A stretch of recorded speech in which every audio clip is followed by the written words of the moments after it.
प्रभु यीशु मसीह के नाम में आपको अनुग्रह और शांति मिले। एक अरब का मुखिया था, जैसे प्रधान होते हैं। उसका नाम बेन अहमद था और वो रेगिस्तान में ऐसे इलाकों में रहता था जहाँ पे पहाड़ और चट्टान भी थी और बहुत एक सादा सीधा अनुशासन का और भक्ति का जीवन बिताता था। उसके खाने के भोजन में सिर्फ जड़ी बूटियां और फल होते थे और एक चट्टान के यहाँ प्राकृतिक पानी का सोता था, उसी से पानी पीता था और अपना जीवन चलाता था। लोग उसके पास आते थे, मिलते थे, उससे सलाह लेके जाते थे। ये पहले किसी धर्मस्थल में एक याजक था, लेकिन उसने लोगों की मक्कारी और अन्याय को देखकर तंग होकर, परेशान होकर उसने उस धर्मस्थल को छोड़ दिया और इसलिए रेगिस्तान में अब रहता था और अपना जीवन इस प्रकार से चलाता था। कई साल बीत चुके और इसकी ये मशहूर हो गया और इसके बारे में लोगों को काफ़ी हद तक आसपास के इलाकों में पता चल गया कि बेन अहमद इस प्रकार से यहाँ रहता है और ऐसा जीवन बिताता है। तो उसी समय एक मशहूर डाकू था, वो भी एक अरब डाकू था और उसका नाम अकाबा था। और अकाबा बहुत ही खूंखार डाकू था और उसके पास बहुत सारे गुंडे थे जो उसके साथ डकैती, चोरी, हत्या, लूटपाट ये सब करते थे और बहुत सारे गुलाम थे और बहुत खजाना था जो उसने लोगों से पिछले सालों में लूटा था। तो अकाबा ने बेन अहमद के बारे में सुना और किसी तरह उसका विवेक कचोटने लगा उसको कि यार कैसे वो ऐसा जीवन बिता लेता है, इतनी सादाई से, इतनी सख्ती से, इतने अनुशासन से। तो अकाबा बेन अहमद को मिलने गया और उसने कहा कि मेरे पास 500 कसाईयों के चाकू है, यानी 500 लोग हैं जो कसाई का चाकू रख के मेरी आज्ञा पे मारने को तैयार है।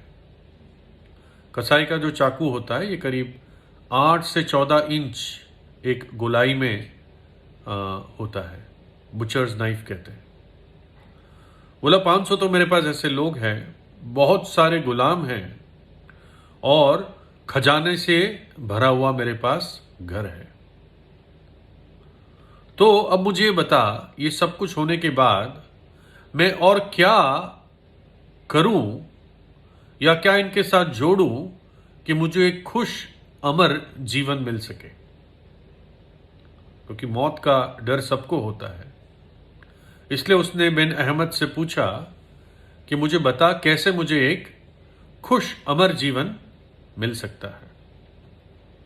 तो बेन अहमद ने उसको कहा कि चलो हम इस चट्टान पे, इस पहाड़ पे चलते हैं, मेरे साथ चलो।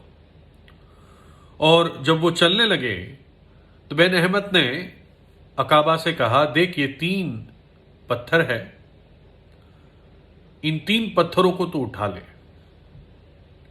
तो काफी भारी और बड़े पत्थर थे। तो अकाबा ने उन पत्थरों को उठा तो लिया और फिर बेन अहमद ने कहा कि चल अब मेरे साथ ऊपर चलना शुरू कर। जो रास्ता था वो काफ़ी ढलान का था और खुरदुरा था, रफ था और चोटी जो थी वो ऊंचाई पर थी। तो अकाबा ने जब पत्थर उठाए तो उसने कहा कि इनको लेके मैं नहीं चल सकता, ये तो बहुत भारी है और मैंने उठा तो लिए लेकिन मैं चल नहीं सकता इतनी ऊंचाई पर। तो बेन अहमद ने उसको कहा कि अच्छा तू एक पत्थर को छोड़ दे, 2 उठा ले। तो उसने जब 2 उठाए और कदम बढ़ाना शुरू किया, उसने कहा नहीं, ये 2 के साथ भी मैं इस ढलान के ऊपर की तरफ नहीं चल सकता, कि तू भी अगर उठाए तू भी नहीं चल सकता, काबा ने कहा। तो बेन अहमद ने कहा कि चल ठीक है, और एक पत्थर उतार दे, एक पत्थर के साथ चल। तो वो थोड़ी देर चला और फिर कहने लगा नहीं, मेरे बस का नहीं है, मैं ऐसे रास्ते पे इस एक पत्थर के साथ भी नहीं चल सकता। तो बेन अहमद ने उससे कहा ठीक है, इसको भी फेंक दे और चल मेरे साथ। और तब उसने एकदम उसको फेंक दिया और पटके से, झटके से वो लोग ऊपर पहुंच गए।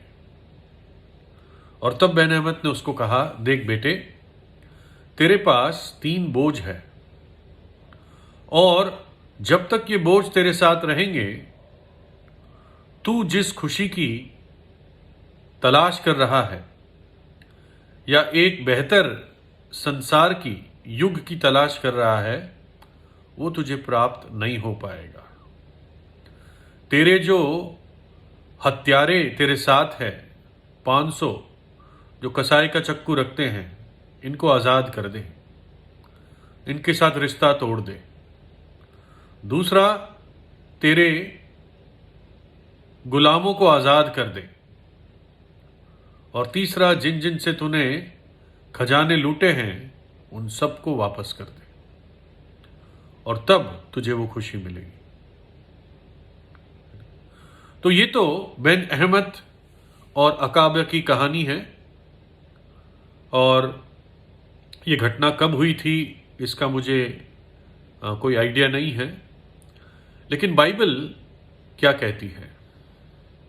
इब्रानियों 12 में लिखा है, तो आओ हर एक रोकने वाली वस्तु और उलझाने वाले पाप को दूर करके वह दौड़ जिसमें हमें दौड़ना है, धीरज से दौड़े। हर एक रोकने वाली वस्तु और उलझाने वाले पाप को दूर करते हुए। कौन सी चीज आपको रोक रही है? कौन सा पाप आपको उलझा रहा है? उसको दूर करें। बाइबल कहती है, और अपना सारा बोझ उसी पर डाल दो, क्योंकि उसको तुम्हारी चिंता है। प्रभु यीशु कहता है, तेरा बोझ मुझ पर डाल दे, चाहे वो तेरे पाप का बोझ क्यों ना हो, मुझ पर डाल दे।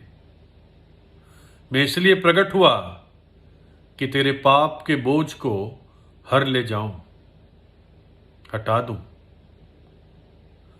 मत्ती 11 में प्रभु यीशु कहता है, हे सब परिश्रम करने वालों और बोझ से दबे लोगों, मेरे पास आओ, मैं तुम्हें विश्राम दूंगा। मेरा जुआ अपने ऊपर उठा लो और मुझसे सीखो, क्योंकि मैं नम्र और मन में दीन हूं, और तुम अपने मन में विश्राम पाओगे, क्योंकि मेरा जुआ सहज और मेरा बोझ हल्का है।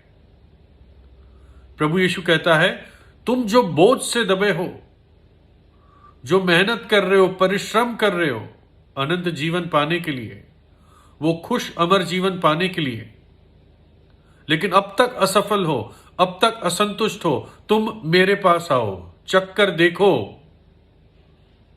कि यहोवा कितना भला है, प्रभु यीशु कितना भला है। कहता मैं अपना जुआ, जो जैसे बैल पे रखते हैं जुआ, वो मैं अपना जुआ तुम पर रखूंगा। अब तुम मेरे अधीन होंगे और अपनी आत्मा में शांति पाओगे। अकाबा अशांत था, सब कुछ होने पे भी परेशान था। ऐसे एक गरीब, सादे, फकीर जैसे व्यक्ति के सामने उसका विवेक उसको कचोटता था। और इसलिए प्रभु यीशु कहता है, तुम मेरे पास आओ, मैं तुम्हें विश्राम दूंगा। है ना। देखो, प्रभु यीशु केवल बोझ हटाता नहीं है, उसने वो बोझ अपने ऊपर उठा भी लिया। कलवरी के क्रूस की तरफ देखे, उसके सिर पर उस कांटों के ताज को देखे। उसने जगत के पाप को और श्राप को अपने ऊपर उठा लिया, है ना, पूरे जगत के। उसको परमेश्वर का मेमना कहा गया, क्योंकि मेमने की तरह वो वध हो गया। देखो, परमेश्वर का मेमना जो जगत का पाप उठा ले जाता है। बेन अहमद तो अकाबा को सिर्फ सलाह दे सकता था, है ना, पत्थर उठा ले और फिर पत्थर गिरा दे, ताकि उसको सीख मिले। प्रभु यीशु तो खुद उस पत्थर को हमारे लिए उठा लिया अपने क्रूस के बलिदान में, हमारे बोझ को उठा लिया। और अब वो सिर्फ ये चाहता है कि हम पश्चाताप करें अपने पापों से, पापों को मान लें। यदि हम अपने पापों को मान लें तो वो हमारे पापों को क्षमा करने और हमें सब अधर्म से शुद्ध करने में विश्वास योग्य और धर्मी है, क्योंकि उसने वो कीमत चुकाई, इसलिए आपके पाप को क्षमा कर सकता है, धर्मी है और विश्वास योग्य है, यदि हम अपने पापों को मान लें। मीका की पुस्तक में, तेरे समान ऐसा परमेश्वर कहां है जो अधर्म को क्षमा करे और अपने लोगों के अपराध को ढांप दे। वह अपने क्रोध को सदा बनाए नहीं रहता, क्योंकि वह करुणा से प्रीति करता है। वह फिर हम पर दया करेगा और हमारे अधर्म के कामों को लताड़ डालेगा। तू उनके सब पापों को गहरे समुद्र में डाल देगा। मानो कि परमेश्वर आपके बोझ को हटा के गहरे समुद्र में डाल देगा और वो कभी स्मरण नहीं करेगा, है ना।